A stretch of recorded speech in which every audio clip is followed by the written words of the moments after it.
स्वागत है दोस्तों, एक बार फिर से आप सभी का MPSI जो पुलिस रिक्रूटमेंट परीक्षा है 2017 का इंग्लिश का उसका आपका जो द्वितीय पाली का आपका जो पेपर है उसके बारे में पूरा हम डिटेल में अभी डिस्कशन करने जा रहे हैं। तो चलिए शुरू करते हैं। क्या लिखा हुआ है आप देखिए, फर्स्ट इसमें डायरेक्शन आपका दिया हुआ है, choose the appropriate preposition for the given sentence. Preposition इसके अंदर चूज करना है। आप देखें क्या लिखा हुआ है, she hid her disappointment dash a smile. उसने क्या किया, शी हिड हर। दोस्तों हिड जो है वो हाइड जो होता है उसका सेकंड फॉर्म है। हाइड का क्या है, देखो ये V1 हो गया, ये आपका V2 हो गया, और V3 जो है इसका वो क्या होता है, हिडन होता है। ठीक है ना, V3 आपका क्या होता है, हिड, हाइड, हिड और हिडन। तो ये आपका वर्ब का सेकंड फॉर्म है। तो शी हिड हर डिसअपॉइंटमेंट, वो अपनी जो डिसअपॉइंटमेंट या जो उसका जो दुखी जो वो है उसको वो कैसे छुपा रही है, डैश स्माइल। तो क्या हो जाएगा दोस्तों, dash smile, disappointment dash smile. तो वो एक स्माइल के साथ है ना, स्माइल के साथ की यहाँ पर बात हो रही है, मतलब हमारा विथ प्रीपोजिशन बिल्कुल करेक्ट हो जाएगा। देखो क्या लिखा हुआ, she hid her disappointment with a smile. तो विद का मतलब क्या होता है, विद का आपका मीनिंग होता है के साथ, ठीक है ना, और विदाउट के बिना, है ना। तो यहाँ पे के बिना स्माइल के, शी हिड हर डिसअपॉइंट, उसने अपनी स्माइल के बिना छुपाई, उसने अपनी जो डिसअपॉइंटमेंट है वो स्माइल के बिना छुपाई। तो ये तो कोई सेंस नहीं होगा, है ना। थ्रू का मतलब होता है के द्वारा या से होकर, है ना, के जरिए, थ्रू का मतलब होता है से होकर, से होकर। तो यहाँ पे इसका तो कोई मीनिंग नहीं बन रहा है। इन अ स्माइल, तो स्माइल में, है ना, तो स्माइल में यहाँ पे कोई सेंस नहीं बन रहा है, मतलब हमारा बी वाला जो है बिल्कुल करेक्ट है। नेक्स्ट क्वेश्चन आप देखो, चूज अप्रोप्रिएट, इसमें भी हमको जो है प्रीपोजिशन चूज करना है। देखो क्वेश्चन क्या है आपका, we recommend you to take a disadvantage dash this offer. देखो क्या हो रहा है कि we recommend you to take a disadvantage dash this offer. हम आपको इस चीज के लिए क्या करते हैं, हम आपको इस चीज के लिए रिकमेंड करते हैं, हम आपको चिन्हित करते हैं या आपको चुनते हैं, to take you to take a disadvantage of this. तो ये दोस्तों आपका क्वेश्चन का ही एरर है, ठीक है ना। डिसएडवांटेज तो नहीं होगा, ठीक है ना, क्या होगा उसमें, एडवांटेज ही होगा, जाहिर सी बात है ना। हम आपको, क्योंकि डिसएडवांटेज के लिए थोड़ी कोई रिकमेंड करता है भाई, एडवांटेज के लिए करता है ना भाई। वी रिकमेंड, हम आपको किसी चीज के लिए रिकमेंड करते हैं टू टेक एडवांटेज, ठीक है। डिस नहीं होगा, क्या होगा, to take advantage of this offer. तो जो प्रीपोजिशन की अगर हम बात करें दोस्तों, तो ऑफ हमारा जो प्रीपोजिशन है बिल्कुल सही है ना। किसका, इस ऑफर का, फायदा किसका, इस ऑफर का, ऑफ दिस ऑफर। तो ऑफ दिस ऑफर यहाँ पे बिल्कुल सही हो जाएगा, इस ऑफर का आप फायदा उठाएं, है ना। एट जो है नहीं होगा, क्योंकि एट जो है वो हमारा हम लोग कब यूज़ करते हैं, फिक्स, किसी टाइम के लिए या फिर किसी प्लेस के लिए यूज़ करते हैं। ऑफ का मतलब होता है अलग होना, ठीक है ना, अलग होना या फिर सेपरेट होने के सेंस से बात हो रही है, ठीक है ना, अलग होना या सेपरेट होने की सेंस से बात हो रही, तो ऑफ नहीं होगा, है ना। एडवांटेज इन दिस ऑफर, है ना, तो इस ऑफर में वी रिकमेंड, हम आपको रिकमेंड करते हैं, हम आपको इस चीज़ के लिए हम आपको जो है बोलते हैं कि आप to take advantage in this offer, इस ऑफर में। तो वो क्या होगा, एडवांटेज तो नहीं होगा, इंटरेस्ट हो सकता था, टू टेक इंटरेस्ट, इस ऑफर के अंदर जो है आप भी क्या लो, इंटरेस्ट लो, तो इंटरेस्ट इन हो सकता था, एडवांटेज के साथ नहीं होगा, ठीक है ना। मतलब ऑफ जो प्रीपोजिशन है हमारा, जिसका मतलब है कि इस ऑफर का या उस ऑफर के या फिर की, ये सेंस में आ रहा है, ये बिल्कुल सही है, ठीक है ना। नेक्स्ट क्वेश्चन देख लेते हैं। देखो क्या लिखा हुआ है, प्रीपोजिशन ढूंढना है इसमें। Any illegal goods will B confiscated dash the custom officials. तो कन्फिस्केटेड का मतलब होता है टेम्पररी, उसको अपने कब्जे में करना, ठीक है। तो विल बी कन्फिस्केटेड मतलब टेम्परेरी, है ना, टेम्परेरी टेकन, उसे ले लेना, ठीक है। तो टेम्परेरी जो है कन्फेस्टिगेट मतलब अपने कब्जे में कर लेना, टेम्परेरी जो है उसको अपने पोजीशन में ले लेना, ठीक है। टेकन या फिर टेम्परेरी उसको क्या कर देना, अपने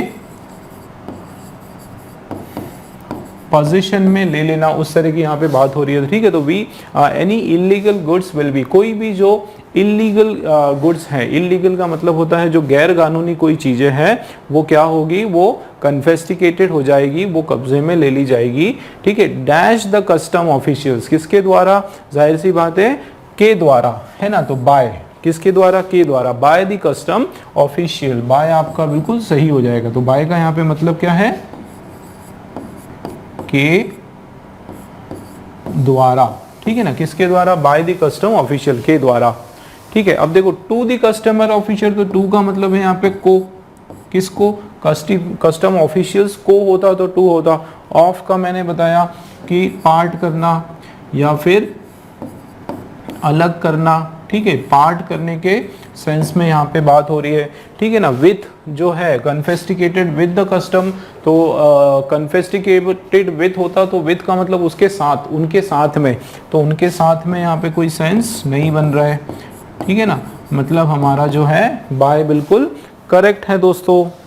ये नेक्स्ट क्वेश्चन आपका देखो क्या है, इसे इसके अंदर भी हमको प्रीपोजिशंस लेना है, और क्या लिखा हुआ है देखो, he lied dash me dash the incident, तो क्या हो रहा है, he lied dash me, he lied dash me dash the incident. तो देखो फर्स्ट वाला हमारा क्या है, ही लाइड बाय मी, तो बाय मी का मतलब होता है मेरे द्वारा, है ना। तो मेरे बाय का यहाँ पर मतलब क्या निकल के आ रहा है, द्वारा, है ना। तो मेरे द्वारा, ही लाइड बाय मी, मेरे द्वारा, ये तो नहीं होगा, ठीक है ना। दूसरा क्या, ही लाइड फॉर मी, मेरे लिए, है ना। तो ये फॉर मी, इसका क्या मतलब होता है, लिए, किसके लिए, के लिए, किसी के भी लिए, तो फॉर मी मतलब मेरे लिए, है ना। तो इसका ये मीनिंग हो रहा है। एट मी मतलब मुझ पर, ठीक है, मुझ पर, किस पर, उसने, ही लाइड एट मी का मतलब होता है मुझ पर, देखो मुझ पर का मतलब होता है आपका एट मी, ठीक है। तो एट मी, तो ये सेंस तो यहाँ पे हो नहीं रहा है कि वो मुझ पर हंसा।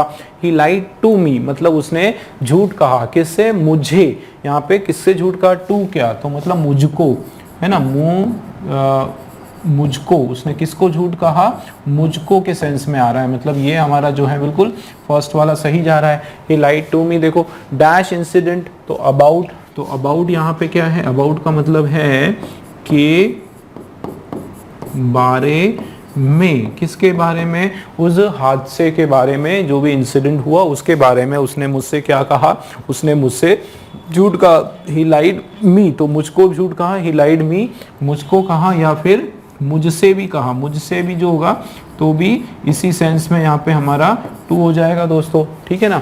ही lied for me at the incident, उस इंसिडेंट के ऊपर उसने मेरे लिए, उसने मेरे लिए झूठ कहा उस इंसिडेंट पे, कोई मीनिंग नहीं बन रहा है। ही लाइड बाय भी, मेरे द्वारा झूठ बोला उसने इन द इंसिडेंट, इंसिडेंट के अंदर, कोई मीनिंग नहीं बन रहा है, ठीक है। मतलब हमारा जो है डी वाला जो है बिल्कुल करेक्ट हो जाएगा, टू मी हो जाएगा, और इधर आपका अबाउट द इंसिडेंट बिल्कुल करेक्ट हो जाएगा दोस्तों। चलो नेक्स्ट देखो चूज, इसमें आपको अप्रोप्रिएट आर्टिकल चूज करना है, ठीक है। क्या लिखा हुआ है देखो, there was dash sign board at dash entrance of the boutique informing passers by, passers by का मतलब होता है पासर्स बाय, पासर्स बाय मतलब जो लोग वहां से पास हो रहे हैं, जो निकल के जा रहे हैं वहां से, पैसेंजर्स वगैरह, है ना, निकलने वाले, कम्यूटर्स जिसको बोलते हैं, कम्यूटर्स जो वहां से निकल के जा रहे हैं, passers by about its launch next month. तो देखो क्या हो रहा है कि there was dash signboard, there was dash signboard at entrance of the boutique informing passers-by about its launch next month। तो यहाँ पे मीनिंग इसका क्या निकल के आ रहा है कि वहां पर एक क्या कुछ लगा हुआ है ना, वहां पर कुछ है, तो साइन बोर्ड है।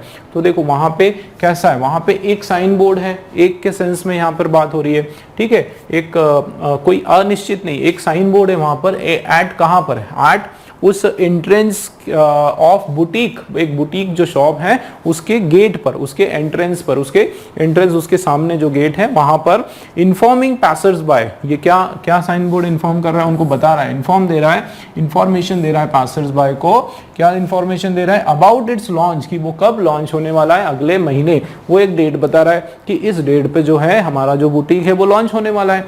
ठीक है, अब अगर दोस्तों हम लोग आर्टिकल की बात करें तो यहाँ पर आप देखो एक के सेंस में बात हो रही है कि वहां पर क्या है, एक साइन बोर्ड लगा हुआ है ना, एक के सेंस में बात हो रही है, तो एक के सेंस में बात हो रही है और ये शुरुआत कंसोनेंट के साउंड से हो रहा है, तो जाहिर सी बात है यहाँ पे ए आना चाहिए, क्या आना चाहिए, ए आना चाहिए।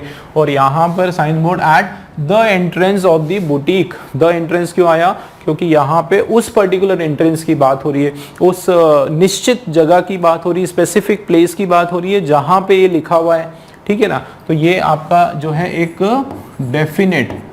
डेफिनेट सेंस में यहाँ पे बात हो रही है, तो यहाँ पे द आने वाला, ये तो मैंने मीनिंग के हिसाब से बताया और थोड़ा ट्रिक के तरीके से हम लोग भी करते हैं। ठीक है, ट्रिक के हिसाब से भी मैं आप लोगों को बताता हूँ। आप देखो भाई ये कंसोनेंट साउंड है एस, ठीक है ना, इसका मतलब यहाँ पर या तो आपका ए आ सकता है या फिर आपका द आ सकता है। ए आपका जो है इनडेफिनेट है और द आपका जो है वो क्या है, डेफिनेट है ना, क्या है आपका, निश्चित है, एकदम डेफिनेट सेंस का आपका ये वॉवेल है।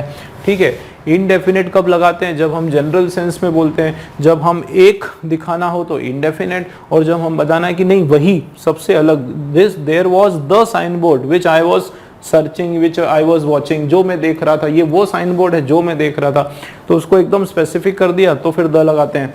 चलिए, तो दोनों में से कोई एक आ सकता है। अब हम लोग हमारे थोड़े ट्रिक से करते हैं, ठीक है ना। तो देखो फर्स्ट हमारा जो शुरुआत में ए आ सकता है या फिर द आ सकता है। आप देखो ए और द किस किस में है, ये वाला हमारा ए है, देखो एन तो नहीं आएगा। एक चीज तो दोस्तों समझो, है ना, देखो कैसे क्रॉस आउट करना है, कैसे ट्रिक की तरीके से सॉल्व करना है ना। मैं आप लोगों को ट्रिक के मेथड से इसको करना बता रहा हूँ कि देखो क्या ए आएगा या द आएगा, एन तो नहीं होगा, एन से शुरुआत नहीं होगा। देखो कितना इजी है, एन यहाँ पे लगा है, ये नहीं होगा, शुरू में एन लगा है, शुरू में एन लगा है, बिल्कुल आंसर आ गया आपका। ठीक है ना, ये होता है ट्रिक का तरीका कि भाई ए आ गया और दूसरा द आ गया। इसमें एक और याद रखो चीजें कि ये दोनों आपके देखो, ये भी सिंगुलर काउंटेबल नाउन है और एंट्रेंस जो गेट है, गेट या एंट्रेंस का मतलब क्या, गेट, तो ये भी आपका क्या है, सिंगुलर काउंटेबल नाउन है ना। तो आप इसमें बोल सकते हो, एक रूल भी आप याद रख लो इसका आर्टिकल का कि when to singular countable nouns are used after articles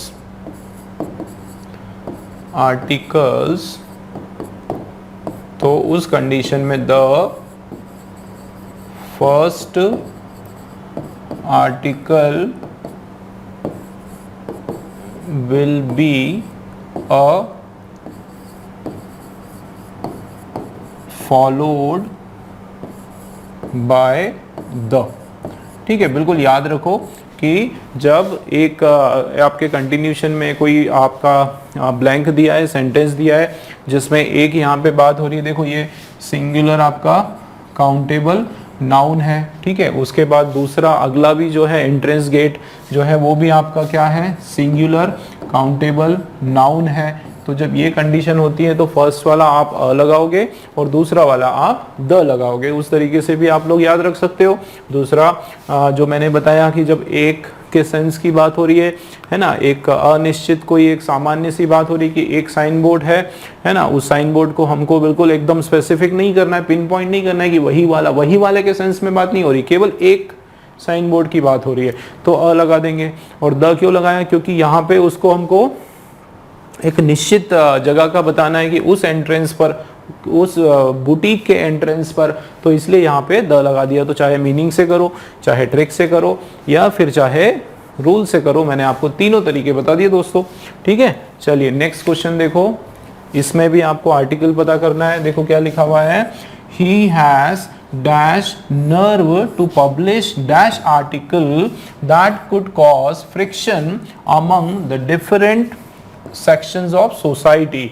तो पहले हम लोग ट्रिक के तरीके से करते हैं, ठीक है। क्या लिखा हुआ है, एन है, एन क्या है, कंसोनेंट का साउंड है, ठीक है ना। मतलब यहाँ पर दोस्तों या तो आपका ए आएगा या फिर आपका द आएगा, दोनों में से कोई एक आने वाला है, ठीक है ना। यहाँ पे क्या लिखा हुआ है, पब्लिश आर्टिकल लिखा हुआ है। आर्टिकल मतलब जो न्यूज़पेपर में जो रिपोर्ट आर्टिकल होता है उसकी बात हो रही है, कोई लेख की बात होती है ना, ये कोई जो लेख लिखा हुआ है उसकी बात हो रही है। तो यहाँ पर भी आप देखो या तो द आने वाला है या फिर आपका अ आने वाला है, सॉरी एन आने वाला है ना। अ तो नहीं आएगा क्योंकि यहाँ पे आपका कौन सा साउंड है, वोवेल का साउंड है, ठीक है, वोवेल का साउंड है ना। तो चलिए अब मुझे बताओ, शुरू में देखो ए और द, एन कहाँ पर है, एन क्रॉस हो गया, एन आपका ये वाला क्रॉस हो गया, ठीक है। सी वाला आपका ऑप्शन कैंसिल हो गया, या तो द आएगा या फिर हमारा एन आने वाला है। चलिए कोई बात नहीं। नेक्स्ट भी देखो आप, नेक्स्ट में क्या है, द या एन, ए नहीं आएगा लास्ट में, तो लास्ट में ए नहीं आना चाहिए दोस्तों। देखो लास्ट में ए नहीं आना चाहिए, यहाँ पे लास्ट में ए आ रहा है, ये कैंसिल, यहाँ पे ए कैंसिल। अब हमारे पास या तो ये बी वाला हो सकता है या फिर हमारा डी वाला हो सकता है। अब देख लेते हैं द या द, देखो क्या होगा, ही has the nerve, he has the nerve. The nerve का मतलब होता है, यहाँ पे नर्व का क्या मतलब होता है, नर्व का मतलब होता है he has the nerve to publish. तो यहाँ पे नर्व का मतलब होता है उसको करेज, है ना, यहाँ पे करेज के सेंस में बात हो रही है ना, करेज की बात हो रही है, हिम्मत की बात हो रही है, ठीक है, कि उसमें वो ताकत है, हिम्मत है, करेज है। तो ही हैज द करेज, वो पर्टिकुलर डेफिनेट करेज की, डेफिनेट पावर की बात हो रही है। तो ही हैज द करेज, है ना। तो ये किस सेंस में बात हो रही है, अ करेज नहीं होता, अ नर्व नहीं होता, उसके पास एक नर्व है, एक उसके पास नस है। तो यहाँ पे जो है ना दोस्तों, नस की बात नहीं हो रही, नर्व का मतलब नस होता है, नस की बात नहीं हो रही। यहाँ पे क्या हो रहा है, उसके पास हिम्मत की बात हो रही, तो उसके पास वो पर्टिकुलर मतलब डेफिनेट सेंस में बात कर रहे हैं, तो ये हिम्मत की बात हो रही है। तो यहाँ पे जाहिर सी बात है, ही हैज द नर्व आ जाएगा, द नर्व टू, है ना, the nerve to publish an article. कौन सा पार्टिकल, एक आर्टिकल, उसके अंदर ये कैपेसिटी है, उसके अंदर ये पावर है या ताकत है कि वो एक ऐसा आर्टिकल, एक ऐसा आर्टिकल बनाए जो कि, देखो जो कि that could cause friction among the different, वो ऐसा बनाए जो कि among the different sections of society की, उसके अंदर इतनी हिम्मत है कि वो ऐसा आर्टिकल उसने छापा या बनाया कि जो अलग अलग सोसाइटी में क्या कर दे, फ्रिक्शन कर दे। फ्रिक्शन का मतलब झगड़ा पैदा कर दे, एक तरह से विवाद उत्पन्न करवा दे, है ना। मतलब हमारा डी वाला जो है ना बिल्कुल सही है, ये भी आपका रॉन्ग हो गया, ठीक है, द और एन आने वाला है। चलिए नेक्स्ट क्वेश्चन देखो, ये भी आर्टिकल का है। क्या लिखा हुआ है इसमें, dash lack of communication skills is frustrating and can make dash aspiring student over sensitive।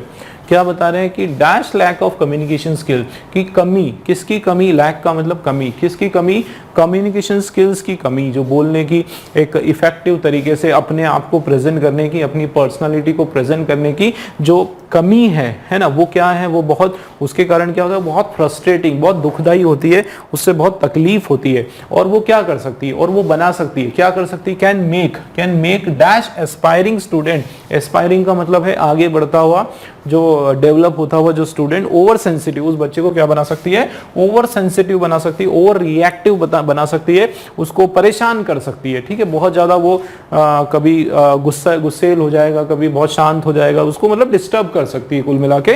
तो अब हमको आर्टिकल में देखना, देखो क्या लिखा हुआ है। तो चलिए अब ट्रिक के तरीके से करते हैं। एल है यहाँ पे, ठीक है, तो जाहिर सी बात है ए आएगा या फिर द आएगा। यहाँ पे अगर मैं बात करूँ तो क्या है, एस्पायरिंग, तो या तो एन आएगा या फिर आपका डेफिनेट में द आएगा।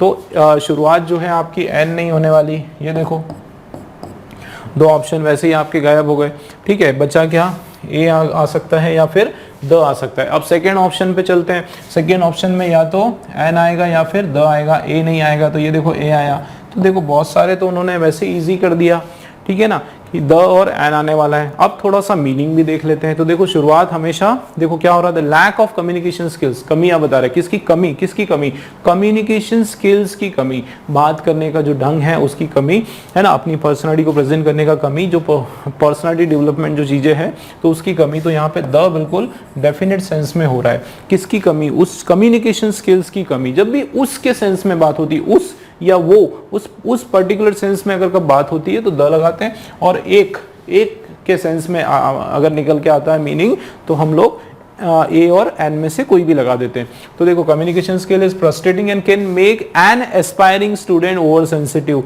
वो क्या कर सकता है, एक अग्रसर होने वाले बच्चा, जो आगे बढ़ने वाला जो बच्चा है, जो बहुत ही होनहार स्टूडेंट है या फिर बहुत उम्मीद वाला जो बच्चा है, तो यहाँ पे एक के सेंस में बात हो रही है, मतलब डी वाला जो है हमारा बिल्कुल करेक्ट है दोस्तों। नेक्स्ट देखो आप, इसमें भी आर्टिकल देखना है, क्या लिखा हुआ है, instead of dash apple she ate dash bowl of porridge, है ना, porridge for breakfast this morning. तो पॉरेज का मतलब होता है आपका दलिया, कोई भी जो सॉफ्ट खाना होता है, बिल्कुल ढीला ढाला खाना जो होता है, दलिया हो गया या हलवा हो गया, बोल ढीला जिसमें बहुत सारा पानी मिक्स होता है ना, सॉफ्ट फूड जिसको बोलते हैं, दलिया या फिर हलवा,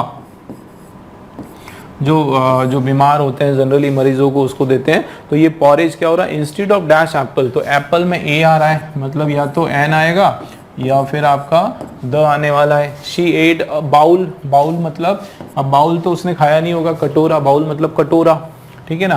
तो बाउल का मतलब क्या है आपका कटोरा, तो कटोरा तो नहीं आया होगा, तो जाहिर सी बात है एक कटोरी, क्या बोलते हैं, एक कटोरी पॉरेज, एक कटोरी दलिया। तो यहाँ तो वैसे ही समझ में आ रहा है, क्या क्या समझ में आ रहा है, एक का मीनिंग है तो वैसे भी यहाँ पे अ आने वाला है। लेकिन चलिए अ और द में से ही कुछ आने वाला है ना, तो ये तो अ तो आ ही गया हमारा। ओके देखो कैसे कट करते हैं, है ना, अप्रोच क्या है वो देखो दोस्तों, किस तरीके से क्वेश्चंस को अप्रोच करना है। अगर आपको मीनिंग भी नहीं आए उसके बाद भी आपके आंसर्स आपके सही पड़ सकते हैं, ठीक है ना। इसीलिए मैं आप लोगों को ट्रिक बता रहा हूँ। बहुत सारे बच्चे जो हिंदी बैकग्राउंड से हैं तो उनको मीनिंग में थोड़ी सी समझने में उनको प्रॉब्लम आती है, तो उन लोगों के लिए भी मैं जो है ट्रिक्स बता रहा हूँ ताकि आप बहुत आसानी से अप्रोच कर सको। देखो भाई ए लगाए, इतना याद रख लो कि इसके आगे ए नहीं आएगा, एन आएगा या द आएगा। तो एन वाला कैंसिल कर दो, बिल्कुल शुरू में एन कैंसिल, ये हमारा कैंसिल। अब देखो तो एन एप्पल, ए या द, ठीक है। तो इंस्टेड ऑफ डैश एप्पल, तो देखो आप एक की बात हो रही ना, instead of an apple, instead of the apple. The कब होता है, जब वही एप्पल है ना, बजाय उस एप्पल के। तो उस एप्पल की यहाँ पे बात नहीं हो रही, किसकी, और एक एप्पल। भाई एक एप्पल के बजाय, एक एप्पल खाने के बजाय उसने क्या खाया, यही बात हो रही भाई। एक एप्पल खाने के बजाय उसने एक कटोरी दलिया खाया, है ना। तो देखो एक एप्पल, तो एन एप्पल, खाने के बजाय उसने एक कटोरी अ बाउल, है ना, एक एक के सेंस में बात हो रही है। मतलब ये हमारा कौन सा सही हो गया, एक एप्पल और एन, तो ए और, अच्छा एक मिनट, यहाँ पे क्या गड़बड़ हो गई। तो instead of instead of the apple, instead of the apple, तो द तो नहीं होगा। Instead of an apple she ate the bowl of porridge for breakfast this. अच्छा द बाउल ऑफ पॉरेज, वो अच्छा इसके आगे द क्यों लग गया, क्योंकि क्या है, हाँ, instead of an apple she ate, कहाँ गड़बड़ हो गई। अच्छा ये मैंने क्यों क्रॉस कर दिया यहाँ, अच्छा मैंने गलत क्रॉस कर दिया। देखो एन यहाँ लिखा है और यहाँ पे मैंने क्रॉस कर दिया, नहीं नहीं नहीं, ये क्रॉस नहीं होगा, ठीक है ना। ये हमारा तो सही आंसर हो गया, सी वाला हमारा सही आंसर है। देखो इंस्टेड ऑफ एन, ठीक है, इसको मैं डिलीट मार देता हूँ, बच्चे कंफ्यूज नहीं होना, यहाँ मैंने ही थोड़ा सा इसको देखने में गड़बड़ कर दिया, ठीक है ना। एन ही तो है, लिखा हमने सही है बट, तो देखो दोस्तों यहाँ पे क्या बात हो रही, देखो तो इंस्टेड ऑफ एन आया ना, ए थोड़ी आएगा, तो एन तो बिल्कुल सही है। तो इंस्टेड ऑफ एन एप्पल, है ना, यहाँ पे एट अ बाउल, दोनों एक एक के सेंस में, इसका मतलब भी एक है और इसका मतलब भी आपका एक है, ठीक है। बाकी सब आपके रॉन्ग है, सी वाला जो ऑप्शन है वो बिल्कुल आपका राइट हो जाएगा दोस्तों, ठीक है ना, क्लियर है। चलिए नेक्स्ट क्वेश्चन देख लेते हैं।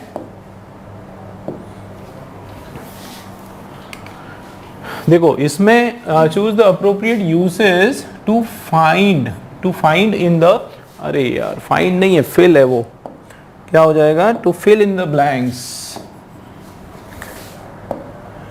ये आपका हो जाएगा to fill in the blanks. ठीक है, choose the appropriate usage to fill in the blanks. चलिए देख लेते हैं क्या लिखा हुआ है। तो we tried dash hard to get the problem solved without any help. We tried dash hard, देखो वी उसके बाद वर्ब का सेकेंड फॉर्म, तो डैश हार्ड हमने क्या है, बहुत मेहनत करी, बहुत कोशिश करी to get the problem solved, वो जो परेशानी है, वो जो दिक्कत है उसका हल निकालें, कि उसका हल निकालने की हमने बहुत कोशिश की, विदाउट एनी हेल्प, बिना किसी मदद के, बिना किसी सहायता के। तो वी देखो बोलते हैं ना कि यार हमने कोशिश तो बहुत करी, हमने सच में बहुत कोशिश करी कि उस प्रॉब्लम का हम सॉल्व करें, बिना किसी की मदद लिए हम लोग उस परेशानी का हल निकालें। तो क्या होगा, we real hard, we tried real hard.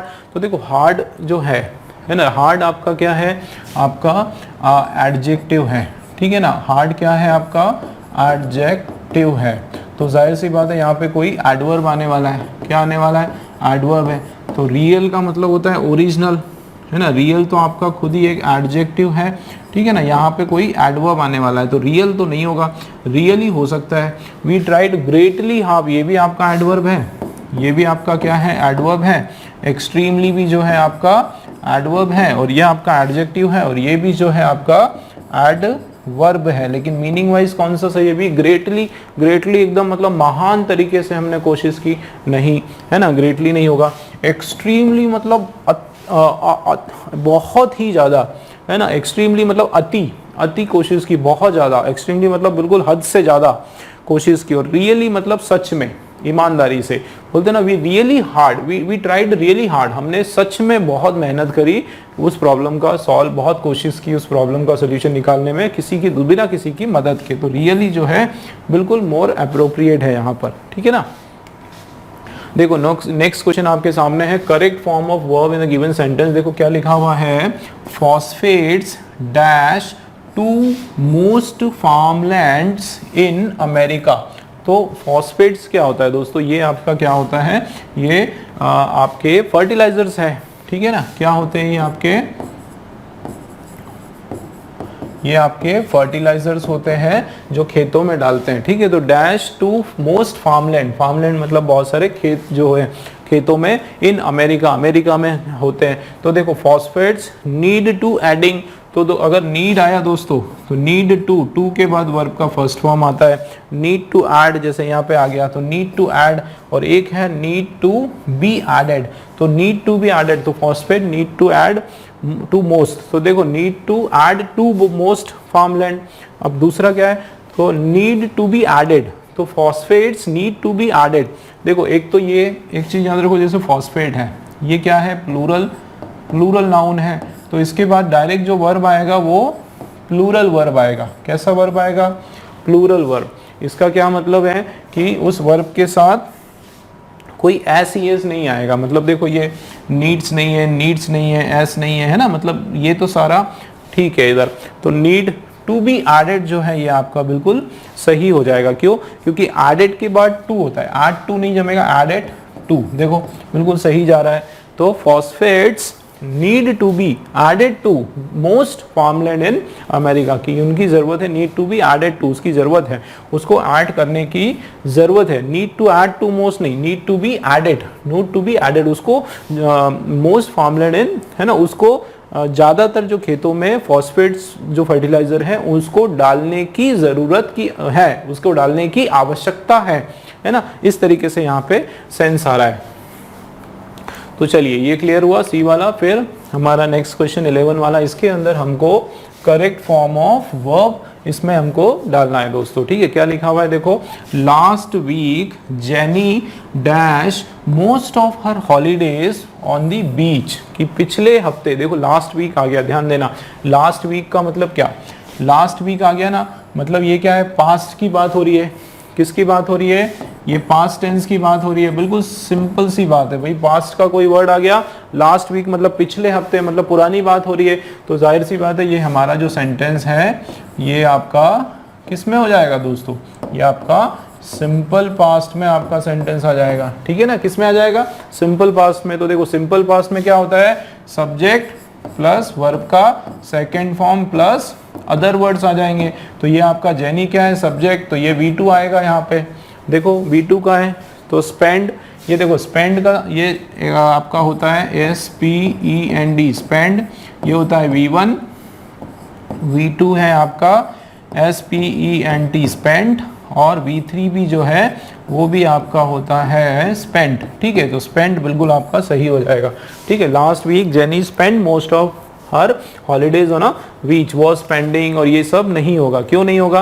क्योंकि आपका सिंपल पास्ट में आता है, पास्ट कंटिन्यूस में नहीं आएगा, ठीक है। लास्ट वीक की बात हो रही है ना, तो पास्ट कंटिन्यूस में नहीं, सिंपल पास्ट का आपका बिल्कुल याद रखना है। Last week, last day, last month, last year, इस तरह से कोई भी वर्ड हो, प्रीवियस ईयर, तो आपका सिंपल पास्ट का सेंटेंस होगा। बिल्कुल आपको ये चीज याद रखना है।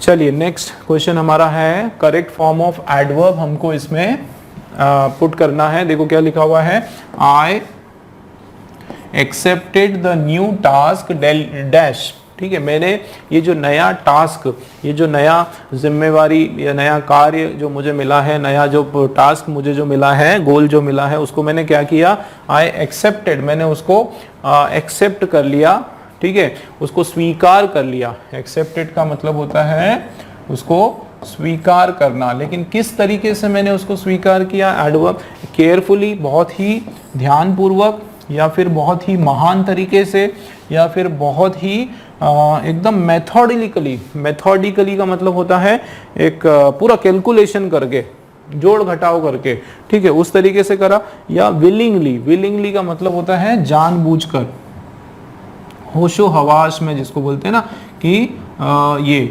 होशो हवास में, या फिर जानकर, है ना, जानकर या जानबूझकर, जानकर बोलते हैं, जानकर, है ना, या फिर सोच समझकर, विलिंगली, क्या बोलते हैं, सोच समझकर, विलिंगली, या मतलब इच्छा से, है ना, अपनी खुद की इच्छा से या फिर मर्जी से। तो इच्छा से, तो कौन सा अप्रोप्रिएट है आप लोग बताओ। केयरफुली मतलब बहुत ध्यान से किया, तो नहीं, वो तो नहीं आ रहा है। ग्रेटली नहीं होगा, मेथोडिकली एकदम जोड़ घटाव करके, वो भी नहीं होगा। तो ये जो है डी वाला आपका बिल्कुल सही है कि मैंने उसको जानकर, है ना, मुझे पता था कि ये नया टास्क है, लेकिन मैंने उसको जानकर या इच्छा से, अपनी मर्जी से जो है इस कार्य को, नए टास्क को क्या करा, एक्सेप्ट करा, है ना। तो विलिंगली जो है दोस्तों आपका बिल्कुल मीनिंग वाइज सही हो जाएगा। नेक्स्ट आप देखो, choose the correct form of adverb, भी इसमें देखना है। देखो क्या लिखा हुआ है, he ruled dash for many years, है ना। तो उसने क्या करा, उसने रूल किया। रूल किया मतलब उसने उस पर राज किया, है ना। ये वर्ब का सेकंड फॉर्म है ना। उन्होंने राज, उसने राज किया, कैसे, डैश फॉर मेनी ईयर्स, तो कई सालों तक उसने राज किया। किस ढंग से राज किया, एडवर्ब बताना है। तो ही रूल्ड वाइसली, वाइसली का मतलब होता है बिल्कुल ईमानदारी से, ठीक है ना, ईमानदारी से उसने राज किया। या फिर हार्डली, हार्डली मतलब मुश्किल से, बिल्कुल ना के बराबर राज किया। ये आपका नेगेटिव सेंस का वर्ड है, ठीक है ना। बहुत ही मुश्किल से, बहुत ही कठिनाइयों से उसने राज किया, ठीक है ना। ये नेगेटिव सेंस का वर्ड है। यहाँ पे ये पॉजिटिव सेंस का वर्ड है। इंटरेस्टिंगली, सॉरी, इंटरेस्ट क्या लिखा है, इंटरेस्टेडली मतलब इंटरेस्ट से, बहुत ही रुचि से, रुचिकर तरीके से, बहुत ही रुचि से, रुचि लेते हुए, बहुत ही रुचि लेते हुए। या इंटरेस्टिंगली, इंटरेस्टेडली, इंटरेस्टेडली या इंटरेस्टिंगली मतलब बहुत ही मजेदार तरीके से। इंटरेस्टिंगली का मतलब होता है बहुत ही मजेदार तरीके से, बहुत ही इंटरेस्टिंगली, ठीक है, मजेदार तरीके से। तो जाहिर सी बात है हमारा जो राइट आंसर वो कौन सा हो जाएगा, वाइसली। ही रूल्ड, उसने कैसे, द किंग रूल्ड वाइसली, बोलते ना, बहुत ही ईमानदारी से, बहुत ही अच्छे से, सक्षम तरीके से उसने वहां पे रूल किया। तो ए वाला सही हो जाएगा। नेक्स्ट देखो, करेक्ट फॉर्म ऑफ एडजेक्टिव, हमको इसमें से देखना है। देखो क्या लिखा हुआ है कि the villain in the movie hates the hero and desires to harm him and so becomes dash. तो देखो इसमें विलन जो होता है, जो विलन होता है जो गुंडे होते हैं या फिर जो हीरो के अपोजिट जो रोल करते हैं पिक्चरों में इन द मूवी हेट्स। देखो विलन ये क्या है, सिंगुलर सब्जेक्ट है ना, एक वचन है, तो यहाँ पे देखो ये वर्ब भी आपका कैसा हो गया, सिंगुलर वर्ब हो गया, हेट्स एस आ गया उसके आगे, हेट्स द हीरो। तो विलन क्या करता है, वो पिक्चर में फिल्म में उस हीरो से नफरत करता है, ठीक है ना। एंड और क्या करता है, देखो और क्या करता है उसके साथ, डिजायर्स टू हार्म, और उसकी इच्छा होती है क्या, टू हार्म हिम, उसको नुकसान पहुंचाने की कोशिश करता है ना, प्रयास करता है। एंड और एंड लगा है, एंड सो बिकम्स, और वो क्या बन जाता है, सो बिकम्स। जाहिर सी बात है, देखो यहाँ पे क्या हो रहा है कि वो हेट कर रहा है, तो ये आपका नेगेटिव सेंस में काम हो रहा है, ठीक है। और सब एंड से जुड़ा हुआ है, ध्यान रखना दोस्तों, एंड में जो है ये जैसे एंड लगा हुआ है, तो इसका मतलब है कि सेम सेंस हो जाएगा सेंटेंस का, ठीक है। क्या हो जाएगा, सेम सेंस, आपका सेंटेंस का जो सेंस है वो चेंज नहीं होगा। कब, जब क्या लगा हुआ है, एंड लगा हुआ है, एंड के अंदर सेम सेंस है। तो एक तो वो नफरत कर रहा है तो नेगेटिव है, उसके बाद उसको नुकसान कर रहा है तो ये भी नेगेटिव सेंस है। तो जाहिर सी बात है यहाँ पे कोई ना कोई नेगेटिव काम ही होगा, और क्या होगा, उसका दुश्मन बिकम होगा। सो बिकम, या क्या हो जाएगा, वायलेंट। वायलेंट का मतलब होता है क्या हो जाता है, हिंसक हो जाता है ना, बहुत ही हिंसा करने लग जाता है। गुड, तो ये तो पॉजिटिव सेंस का है ना, तो ये नहीं होगा, ठीक है। या बेनोवेलेंट का मतलब भी यही होता है, बहुत ही ज़्यादा हैप्पी, बहुत ही ज़्यादा एक्साइटेड, बहुत ही ज़्यादा खुश, तो ये भी आपका ये हैप्पी है ना, पॉजिटिव सेंस का वर्ड है, तो ये भी आपका नहीं होगा, ठीक है ना। क्रूड का मतलब होता है बहुत ही ज़्यादा सॉफ्ट, है ना, क्रूड का यहाँ पे मतलब होता है सॉफ्ट या लचीला, तो ये इस सेंस में भी यहाँ पे नहीं होगा, मतलब हमारा ये वाला ए वाला जो है बिल्कुल राइट है दोस्तों। नेक्स्ट देखो, correct form of adjective in the given sentence क्या लिखा हुआ है, मेघना uses her common sense, she is always dash. भाई मेघना क्या करती है, वो अपना कॉमन सेंस यूज करती है, मतलब अपना एकदम दिमाग लगाती है ना, जनरल अपना दिमाग ठिकाने रखती है, उसका दिमाग बिल्कुल ठिकाने रहता है। शी इज ऑलवेज, वो हमेशा क्या है, तो सीधी सी बात है वो बहुत ही नॉर्मल किस्म की लड़की है ना, बहुत ही एक्टिव बोल सकते हो। तो आप देखो सेंसुअस, सेंसुअस का मतलब होता है कुछ शरीर से आनंद लेने की कोई बात होती है ना, जैसे flowers are sensuous to me, तो वो शरीर से जब आनंद लेने की बात होती है, ठीक है। तो उस सेंस में हम लोग किसको यूज करते हैं, सेंसुअस, मतलब बॉडी से, शरीर से कोई ना कोई खुशी मिलती है, आनंद मिलती है, तो उसको हम बोलते हैं सेंसुअस, ठीक है। और हाइपर सेंसिटिव का मतलब होता है हाइपर एक्टिव, बहुत ज्यादा गुस्सेल, ठीक है, एक तरह से हाइपर एक्टिव, ठीक है, बहुत ज्यादा सेंसिटिव होना, ठीक है, उसको हाइपर एक्टिव के सेंस में बोलते हैं, है ना। जैसे हम बोलते हैं अति उत्साहित बोल सकते हो आप, बहुत ज्यादा उत्साहित होना, अति,